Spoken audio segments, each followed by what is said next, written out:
Hi అండి అందరికీ, hello నమస్తే. నేను మీ రాము, యూబీ ఛానల్. ఓకే, మనము త్రివేణి సంగమం ప్రయాగ్రాజ్లో ఉన్నామండి. గంగా, యమున, సరస్వతి 3 నదులు అక్కడ మీరు చూస్తున్నారు కదా, బోట్లు కనిపిస్తున్నాయి కదా, ఆ ప్లేస్ అనమాట. ఈ ప్లేస్ మీరు చూస్తున్న ఈ ప్లేస్లోనే గంగా, యమున, సరస్వతి నదులు కలుస్తాయండి. ఇక్కడ నుంచి మనకు యమునా నది వస్తుంది, అటు నుంచి గంగా నది వస్తుంది.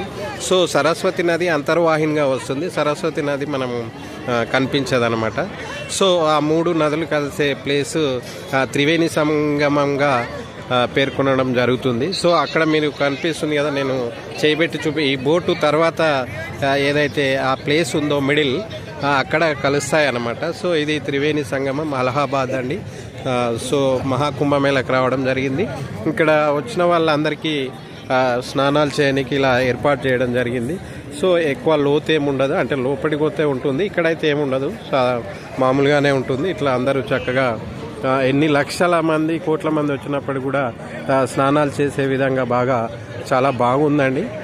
ఎవరికి ఎక్కడ కూడా ఇబ్బంది కలగట్లేదు. సో మీ అందరికీ ఈ కుంభమేళాను ప్రత్యక్షంగా చూపెట్టాలని చెప్పేసి ప్రయత్నంలో భాగంగా మీకు అందరికీ చూపెట్టడం జరుగుతూ ఉంది.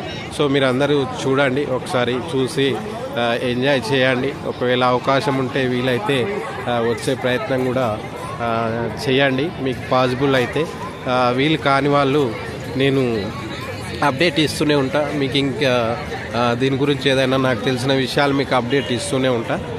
మీరు చూసి అక్కడే ఉండి చూసి ఎంజాయ్ చేయొచ్చు. మీరు యూబీ ఛానల్ ఫాలో అయితే మీకు అప్డేట్ ఇస్తూ ఉంటాను. మహాకుంభమేళా నుంచి నాకు తెలిసిన విషయాలు మీతో షేర్ చేసుకుంటాను. మీకు కూడా ఒక మంచి ఆధ్యాత్మిక అనుభూతి కలిగే విధంగా ప్రయత్నం చేస్తాను. మీరు అక్కడ చూడొచ్చు, తెల్లగా కనిపిస్తున్నాయి, అవన్నీ ఫ్లడ్ లైట్స్ అండి. సో అక్కడ ఇంకా లక్షల మంది ఉన్నారు. ఇక్కడ మేము వచ్చిన ప్లేస్ కొంచెం వేలల్లో ఉన్నారు జనసంఖ్య. అక్కడ మాత్రం చాలా విపరీతంగా ఎక్కువ మంది భక్తులు వచ్చారు. సో మీరు ఒకసారి జూమ్ చేసే ప్రయత్నం చేస్తానండి. మీరు ఆ లైట్ ఫోకస్కి ఏం కనిపించట్లేదు. నేను వీలైతే రేపు మార్నింగ్ మళ్ళీ ఒకసారి మీకు వ్యూ ఒకసారి అంతా చూపెట్టే ప్రయత్నం చేస్తాను ఫ్రెండ్స్. అప్పటి వరకు నేను యూబీ ఛానల్ మీ రాము. Okay friends.